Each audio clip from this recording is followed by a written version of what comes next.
रात के 2 बज रहे हैं और मान लीजिए कोई एक अनजान शहर के पुलिस स्टेशन के बाहर खड़ा है।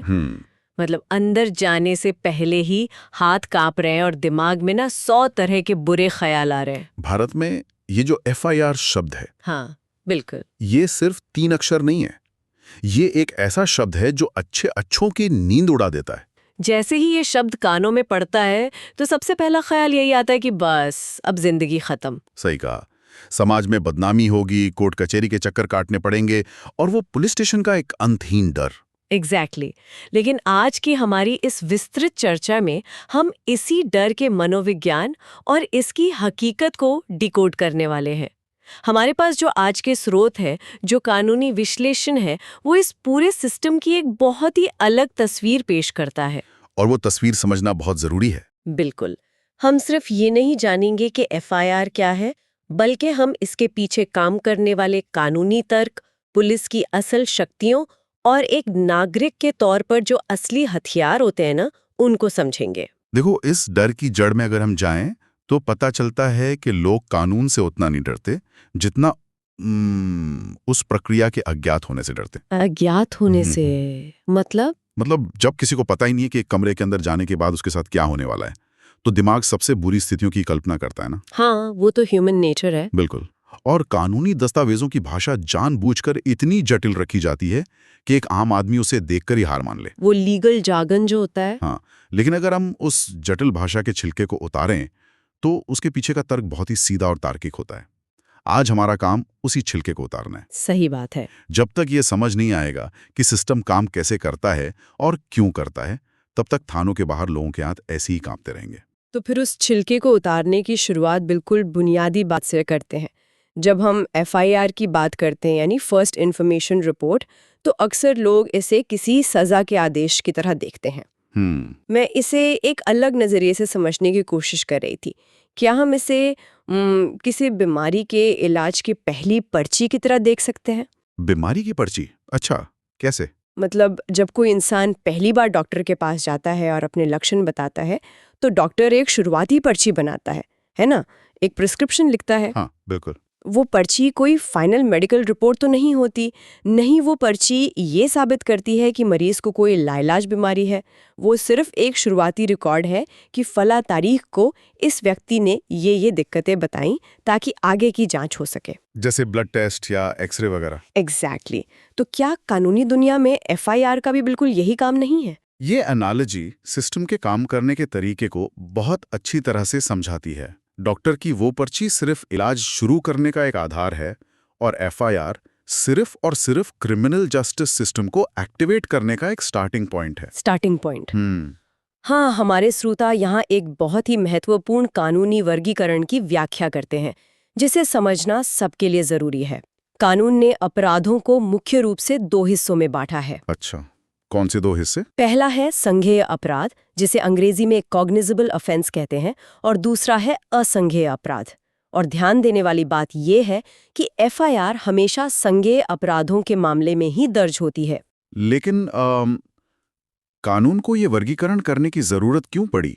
अगर किसी के साथ कुछ गलत हुआ है तो अपराध है ना, फिर ये संज्ञेय और असंज्ञेय का फर्क क्यों? बहुत ही लाजमी सवाल है। ऐसा इसलिए क्योंकि कानून अपराध के प्रभाव को देखता है। कानून का मानना है कि कुछ अपराध सिर्फ 2 लोगों के बीच का विवाद नहीं होते, बल्कि वे पूरे समाज के खिलाफ किए गए अपराध होते हैं। अच्छा, जैसे हत्या, अपहरण, बलात्कार या डकैती। अगर कोई किसी का अपहरण कर रहा है तो इससे पूरे समाज की सुरक्षा खतरे में पड़ती है। हाँ, वो तो है। ऐसे गंभीर मामलों में पुलिस ये इंतजार नहीं कर सकती कि वो पहले कोर्ट जाए, मजिस्ट्रेट से वारंट ले और फिर जांच शुरू करे। इस देरी में तो पीड़ित की जान जा सकती है या सबूत मिटाए जा सकते हैं। वक्त बहुत कीमती होता है ऐसे में। बिल्कुल।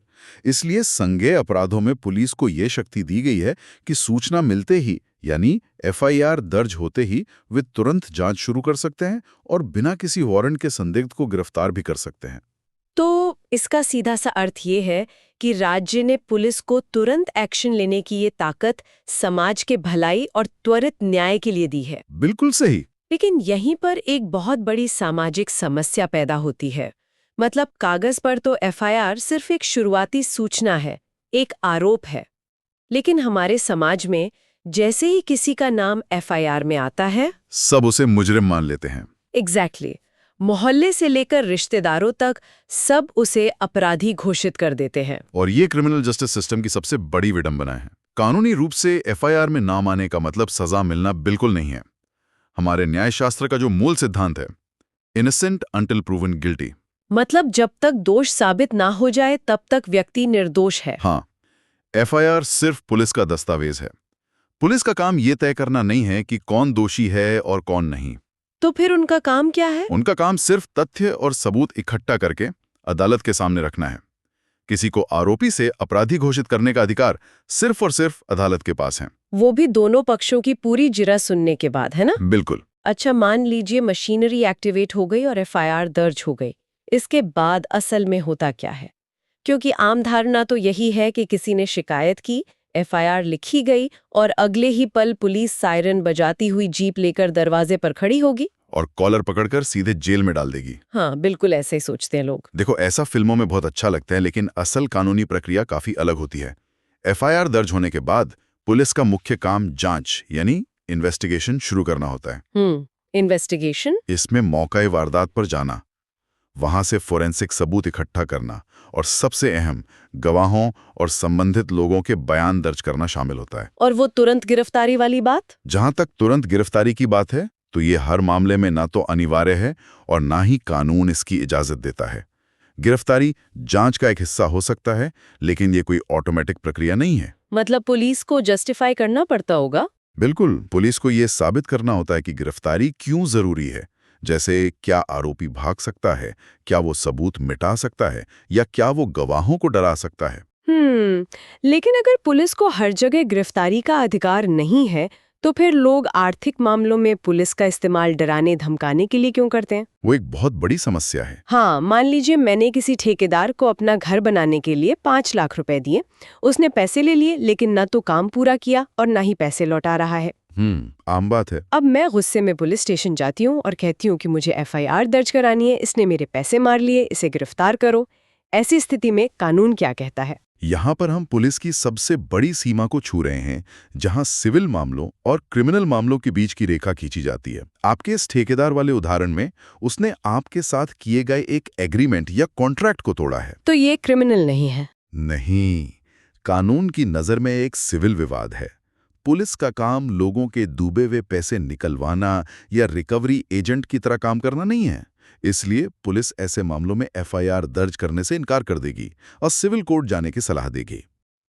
लेकिन रुकिए, अगर पुलिस हर आर्थिक विवाद को सिविल मामला कहकर टाल दे, तो आम इंसान कैसे तय करेगा कि उसके साथ सच में कोई आपराधिक धोखाधड़ी हुई है या ये सिर्फ कॉन्ट्रैक्ट टूटने का मामला है? कई बार तो जालसाज इसी बात का फायदा उठाते हैं ना? ये बहुत ही बारीक और अहम सवाल है।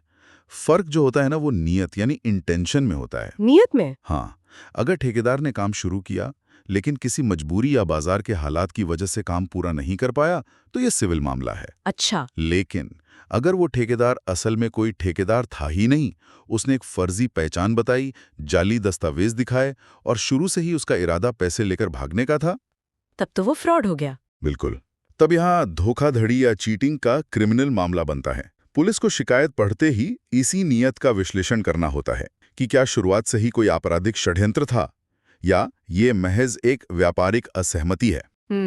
ये अंतर समझना बहुत जरूरी है, क्योंकि इससे आधी बेवजह की एफआईआर तो ऐसे ही कम हो सकती हैं। बिल्कुल हो सकती हैं। अच्छा, एक और रियल लाइफ स्थिति पर आते हैं जो बहुत आम है, फोन चोरी होना। मान लीजिए किसी का फोन मेट्रो में चोरी हो गया, वो थाने जाते हैं, एफआईआर दर्ज करवाते हैं। अब उन्हें लगता है कि पुलिस को बहुत बड़ी साइबर टीम लगाएगी, सैटेलाइट ट्रैकिंग चालू होगी, बिल्कुल, और शाम तक फोन वापस हाथ में होगा। लेकिन जमीनी हकीकत तो यह है कि वो फोन शाहिद ही कभी वापस मिलता है।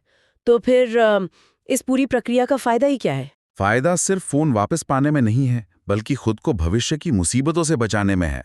देखो, वास्तविकता और हमारी उम्मीदों में बहुत बड़ा फासला है। एक शहर की पुलिस के पास हर दिन चोरी के हजारों मामले आते हैं और उनके संसाधन बहुत सीमित होते हैं। हाँ, ये भी है। लेकिन फोन चोरी होने पर एफआईआर दर्ज कराना इसलिए महत्वपूर्ण है क्योंकि वह एक आधिकारिक रिकॉर्ड बन जाता है। कल को अगर वो चोरी हुआ फोन किसी आतंकवादी गतिविधि में इस्तेमाल हो जाए, ओहो हाँ। या उससे कोई फिरौती की कॉल की जाए, तो वो एफआईआर आपकी ढाल बनेगी। ये साबित करेगी कि उस वक्त फोन आपके पास नहीं था। ये तो बहुत जरूरी पॉइंट है। इसके अलावा फोन के इंश्योरेंस क्लेम और उसके IMEI नंबर को ब्लॉक करवाने के लिए टेलीकॉम कंपनियों को ये एफआईआर की कॉपी चाहिए ही होती है। ये सुरक्षा का एक चक्र है, कोई जादुई छड़ी नहीं। मतलब ये एक प्रशासनिक सुरक्षा है, फोन वापस मिलने की गारंटी नहीं। बिल्कुल, लेकिन ये प्रक्रिया तब एक दुस्वप्न बन जाती है जब कोई अपने शहर में ना हो। मान लीजिए कोई छुट्टियां मनाने गोवा गया है और वहां उसका सामान चोरी हो जाए या कोई गंभीर हमला हो जाए, वो तो दिल्ली का रहने वाला है। तो क्या वो बस थानों के क्षेत्राधिकार यानी जुरिस्डिक्शन के नियमों में ही उलझ कर रह जाएगा? क्योंकि अक्सर पुलिस वाले कहते हैं ना कि घटना उस इलाके में हुई, वहां के थाने जाओ। हाँ, ये बहुत सुनने को मिलता है। ऐसे में तो एक पीड़ित इंसान बस थानों के ही चक्कर काटता रह जाएगा। और यहीं पर कानूनी व्यवस्था का एक बहुत ही शानदार प्रावधान सामने आता है, जिसे जीरो एफआईआर कहते हैं। Zero FIR. हाँ, अगर हम इसके इतिहास में जाएं तो निर्भया कांड के बाद जस्टिस वर्मा कमेटी ने इस बात पर बहुत जोर दिया था कि क्षेत्राधिकार के नाम पर पीड़ितों को परेशान नहीं किया जा सकता। तो ये नियम क्या कहता है? जीरो एफआईआर का नियम कहता है कि अगर कोई संज्ञेय अपराध हुआ है तो भारत का कोई भी पुलिस स्टेशन ये कहकर शिकायत दर्ज करने से मना नहीं कर सकता कि घटना उनके इलाके की नहीं है। अरे वाह, इसे मैं अस्पताल के इमरजेंसी रूम की तरह देख रही हूँ। अच्छा। मतलब अगर सड़क पर किसी का एक्सीडेंट हो जाए और उसे तुरंत इलाज की जरूरत हो, तो पास का अस्पताल ये नहीं कहता कि अरे इस मरीज का आधार कार्ड तो दूसरे शहर का है, इसे वहां ले जाओ। बिल्कुल सही एनालॉजी है। वे पहले खून रोकते हैं, जान बचाते हैं, और जब मरीज स्थिर हो जाता है तब कागजी कार्रवाई या शिफ्टिंग की बात होती है। एग्जैक्टली। पुलिस के लिए भी शुरुआती सबूत और समय बहुत महत्वपूर्ण होता है। जब कोई किसी भी थाने में जाता है तो वो शिकायत दर्ज करते हैं, क्योंकि उस शिकायत का उनके पुलिस स्टेशन के रजिस्टर से कोई नियमित सीरियल नंबर नहीं जुड़ा होता, इसलिए उसे नंबर 0 या जीरो एफआईआर कहा जाता है। अच्छा, इसीलिए जीरो। हाँ, वे शुरुआती कार्रवाई करते हैं और फिर आधिकारिक रूप से उस एफआईआर को उस पुलिस स्टेशन में ट्रांसफर कर देते हैं जहां असल में अपराध हुआ था। वहां पहुंचने पर उसे एक नियमित नंबर मिल जाता है। मतलब ये प्रावधान पुलिस की उस बहानेबाजी को खत्म करता है जिसमें वे अपनी जिम्मेदारी एक दूसरे पर टालते रहते हैं। बिल्कुल, टालमटोल नहीं कर सकते। लेकिन जमीनी हकीकत में ये बहानेबाजी होती तो है, जो बात हमें अगले और सबसे महत्वपूर्ण हिस्से की तरफ ले जाती है, नागरिक के अधिकार। समाज में ये मिथक बहुत गहराई तक बैठा हुआ है कि अगर दरोगा जी ने कह दिया कि रिपोर्ट नहीं लिखी जाएगी तो बात खत्म। आम इंसान के पास वापस घर लौटने के अलावा कोई चारा नहीं बचता, जो कि बिल्कुल गलत है। तो मान लीजिए पुलिस साफ मना कर दे कि हम एफआईआर नहीं लिख रहे, तो ऐसे में कानून क्या रास्ते देता है? देखो, पुलिस का एफआईआर न लिखना कोई नई बात नहीं है। इसे कानूनी भाषा में बर्किंग ऑफ क्राइम कहते हैं, यानी अपराध के आंकड़ों को छिपाना ताकि इलाके का रिकॉर्ड साफ दिखे। अच्छा, डेटा अच्छा दिखाने के लिए। हाँ। लेकिन कानून आम नागरिक को असहाय नहीं छोड़ता। अगर थाने का प्रभारी अधिकारी शिकायत दर्ज नहीं करता है तो क्रिमिनल प्रोसीजर कोड यानी CRPC की धारा 154(3) के तहत एक अधिकार है। वो क्या है? इसके तहत कोई भी अपनी शिकायत लिखित रूप में सीधे जिले के पुलिस अधीक्षक यानी SP को डाक से भेज सकता है या मिलकर दे सकता है। अगर SP को लगता है कि मामला संज्ञेय है तो वो खुद जांच कर सकते हैं या किसी अधिकारी को आदेश दे सकते हैं। और अगर SP ऑफिस से भी कोई मदद ना मिले तब क्या वहां सारे दरवाजे बंद हो जाते हैं? नहीं, अंतिम दरवाजा न्यायपालिका का होता है। अच्छा। अगर पुलिस विभाग पूरी तरह से आंखें मूंद ले तो एक वकील के माध्यम से सीधे मजिस्ट्रेट के पास जाया जा सकता है।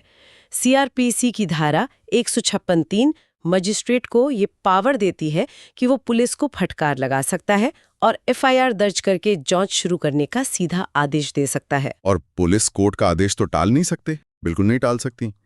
तो रास्ते मौजूद हैं, बस उनके बारे में समाज में जागरूकता कम है। ये तो हो गए वो हथियार जब पुलिस काम ना करे। लेकिन अगर कोई इंसान खुद जांच के घेरे में हो या उसे थाने बुलाया जाए, तब उसके पास तुरंत इस्तेमाल करने वाले क्या अधिकार हैं? क्योंकि थाने की चौखट पार करते ही ना अच्छों की घिग्गी बंध जाती है। सबसे पहला और बुनियादी अधिकार है मुफ्त कॉपी पाने का अधिकार। FIR की कॉपी। हाँ, अगर कोई शिकायत करता है तो FIR दर्ज होते ही उसकी एक कॉपी उसे तुरंत और बिल्कुल मुफ्त मिलनी चाहिए। ये कोई एहसान नहीं है, ये कानून है। इसका क्या फायदा होता है? इसका फायदा ये है कि एक बार जो बात लिखित में आ गई, उसे बाद में पुलिस या कोई रसूखदार व्यक्ति अपनी मर्जी से बदल नहीं सकता। इसके अलावा महिलाओं के लिए कानून ने बहुत सख्त सुरक्षा घेरे बनाए हैं। हाँ, महिलाओं से जुड़े अपराधों में निजता और संवेदनशीलता बहुत बड़ी चुनौती होती है। कई बार पीड़ित महिलाएं सिर्फ इसलिए चुप रह जाती हैं क्योंकि उन्हें लगता है कि थाने में जाकर 10 आदमियों के सामने अपनी दर्दनाक कहानी कैसे सुनाएंगे। और इसी डर को खत्म करने के लिए कानून स्पष्ट कहता है कि किसी भी महिला के खिलाफ हुए अपराध जैसे छेड़छाड़, एसिड अटैक या बलात्कार की एफआईआर सिर्फ और सिर्फ एक महिला पुलिस अधिकारी ही दर्ज करेगी। ये बहुत जरूरी प्रावधान है। और इतना ही नहीं, ये बयान महिला के घर पर या उसकी पसंद की किसी सुरक्षित जगह पर लिया जा सकता है। पुलिस किसी भी पीड़ित महिला को थाने आने के लिए मजबूर नहीं कर सकती, ताकि उन्हें दोबारा उस ट्रॉमा से ना गुजरना पड़े। एग्जैक्टली। जिसे सेकेंडरी ट्रॉमा कहते हैं, उससे बचाने के लिए ही ये नियम है। अच्छा, एक जो सबसे बड़ा डर लोगों के मन में होता है ना, वो है पुलिस की बर्बरता। आप कुछ भी कहिए, लेकिन हमने फिल्मों से लेकर असल जिंदगी में पुलिस का वो 3rd डिग्री वाला रूप ही देखा है। हाँ, वो डर बहुत आम है। पुलिस लॉकअप में ले जाकर बेल्ट और डंडों से मारती है। इसका खौफ हर किसी के मन में है। इसके बारे में कानून क्या कहता है? कानून और सुप्रीम कोर्ट इस मामले में बेहद सख्त हैं। सुप्रीम कोर्ट ने साफ कहा है कि पुलिस को जांच करने का अधिकार है, सजा देने या शारीरिक प्रताड़ना देने का नहीं। कस्टडी में किसी भी तरह की हिंसा या दुर्व्यवहार पूरी तरह से गैर कानूनी है। अगर पुलिस पूछताछ के लिए बुलाती है तो व्यक्ति को अपने वकील से मिलने और कानूनी सलाह लेने का पूरा अधिकार है। लेकिन जमीनी हकीकत तो कुछ और ही होती है ना। हाँ, मैं यहाँ आदर्शवादी नहीं बनूंगा। जमीनी हकीकत में शक्ति का दुरुपयोग होता है, लेकिन जब किसी नागरिक को अपने अधिकार पता होते हैं, जब वो पुलिस से कानूनी भाषा में और बिना डरे बात करता है, तो पुलिस भी समझ जाती है कि ये व्यक्ति सिस्टम को जानता है। मतलब इसके साथ मनमानी नहीं की जा सकती। बिल्कुल। जागरूकता खुद में ही एक बहुत बड़ी ढाल है। सही कहा। जानकारी आपको शिकार बनने से बचाती है। हमारे नोट्स में आखिर में कुछ बहुत ही व्यवहारिक बातें भी बताई गई हैं। हाँ। अगर कभी ऐसी स्थिति आए तो सबसे पहला काम है पैनिक ना करें। घबराहट में इंसान हमेशा गलत फैसले लेता है। दूसरा, पुलिस स्टेशन में कोई भी दस्तावेज, चाहे वो कोई बयान हो या सीजर मेमो, बिना पूरा पढ़े उस पर हस्ताक्षर ना करें। अक्सर लोग डर के मारे खाली कागजों पर भी साइन कर देते हैं, जो बहुत खतरनाक है। एग्जैक्टली। और तीसरा, कभी भी झूठी कहानी ना गढ़ें। किसी को लग सकता है कि अपनी बात में थोड़ा मसाला लगाकर पुलिस को जल्दी एक्शन लेने पर मजबूर कर देंगे, लेकिन जांच में जब वो झूठ सामने आता है तो पूरा केस पलट सकता है। बिल्कुल आपके ही खिलाफ। तो अगर हम इन सब बातों को एक बड़े फ्रेम में रखकर देखें तो समझ आता है कि हमारी कानूनी व्यवस्था खराब नहीं है। इसमें संतुलन बनाने की कोशिश की गई है। एक बैलेंस है। हाँ, एक तरफ समाज की सुरक्षा के लिए पुलिस को ताकत दी गई है, तो दूसरी तरफ उस ताकत के गलत इस्तेमाल को रोकने के लिए नागरिकों को अधिकार दिए गए हैं। दिक्कत बस ये है कि आम जनता को पुलिस की ताकत का तो पता है, लेकिन अपने अधिकारों का नहीं। सही बात है। एफआईआर कोई फांसी का फंदा नहीं है, ये न्याय की दिशा में रखा गया सिर्फ पहला कदम है। यही इस पूरी चर्चा का निचोड़ है। एफआईआर सिस्टम का अंत नहीं है, बल्कि सिस्टम की शुरुआत है। लेकिन जाते जाते हमारे रिसर्च में एक ऐसी बात सामने आई जिसने मुझे बहुत गहराई से सोचने पर मजबूर कर दिया। वो क्या बात थी? उसमें एक सलाह दी गई थी, सोशल मीडिया ट्रायल से बचें। बहुत ही प्रासंगिक मुद्दा है आज के समय में। आज हम डिजिटल युग में जी रहे हैं। पुलिस की एफआईआर दर्ज होने में तो फिर भी समय लगता है, लेकिन इंटरनेट पर ऑनलाइन एफआईआर तो बस 1 सेकंड में दर्ज हो जाती है। बिल्कुल। किसी ने एक वीडियो डाला, एक आरोप लगाया और मिनटों में लाखों लोग कमेंट बॉक्स में ही जज, जूरी और जल्लाद बन जाते हैं। बिना किसी जांच के, बिना किसी गवाह के उस इंसान का सोशल मीडिया ट्रायल शुरू हो जाता है। और इंटरनेट पर छवि खराब होने में वक्त नहीं लगता। हाँ, पुलिस तो फिर भी सबूतों से चलती है और अदालत में खुद को निर्दोष साबित करने का मौका मिलता है। लेकिन इंटरनेट की अदालत में एक बार जो छवि बन गई, उसे साफ करना लगभग नामुमकिन है। सही बात है। तो सोचने वाली बात यह है कि आज के दौर में क्या समाज द्वारा दी गई ये जल्दबाजी भरी ऑनलाइन सजा और बदनामी पुलिस की उस आधिकारिक एफआईआर प्रक्रिया से भी ज्यादा स्थायी, अनियंत्रित और खतरनाक बन गई है, जिससे हम सदियों से इतना डरते आ रहे हैं? ये वाकई एक बहुत ही गहरा और सोचने वाला सवाल है। इसी भारी लेकिन जरूरी सवाल के साथ हम आज की ये विस्तृत चर्चा यहीं समाप्त करते हैं। जानकारी जुटाते रहिए, अपने अधिकारों को पहचानिए और सबसे ज़रूरी बात, सिस्टम से डरने के बजाय उसे समझना शुरू कीजिए।